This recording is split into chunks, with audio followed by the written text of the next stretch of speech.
పూరా local. Welcome to పూరా local. IT దిగ్గజం సత్యం కంప్యూటర్స్ వ్యవస్థాపకుడు రామలింగరాజుకు కోర్టులో ఎదురుదెబ్బ తగిలింది.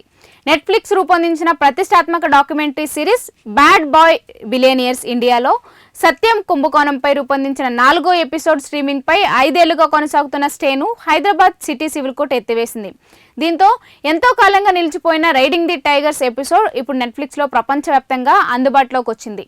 2020లో విజయ్ మాల్యా, నీరవ్ మోదీ, సుబ్రత రాయ్, రామలింగరాజుల ఆర్థిక నేరాలపై ఈ సిరీస్ను నెట్ఫ్లిక్స్లో ప్రకటించగా తన ప్రతిష్టకు భంగం కలుగుతుందని, విచారణపై ప్రభావం పడుతుందంటూ రామలింగరాజు అప్పట్లో కోర్టును ఆశ్రయించడంతో సత్యం ఎపిసోడ్కు స్టే విధించారు. ఇక ఈ కేసును సుదీర్ఘంగా విచారించిన సిటీ సివిల్ కోర్టు అదనపు ప్రధాన న్యాయమూర్తి డిసెంబర్ 30, 2025న తుది తీర్పు వెలువరించి ఈ డాక్యుమెంటరీ పూర్తిగా పబ్లిక్ రికార్డులు, వార్తా కథనాల ఆధారంగానే రూపొందించబడిందని, వ్యక్తిగత జీవితంలోకి తొంగి చూసే ప్రయత్నం లేదని స్పష్టం చేస్తూ స్టేను రద్దు చేసింది.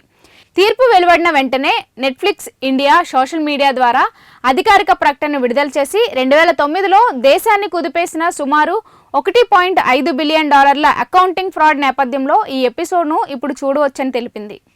ఇవి ఇప్పటి వరకున్న అప్డేట్స్. మరిన్ని అప్డేట్స్ కోసం చూస్తూనే ఉండండి పూరా లోకల్.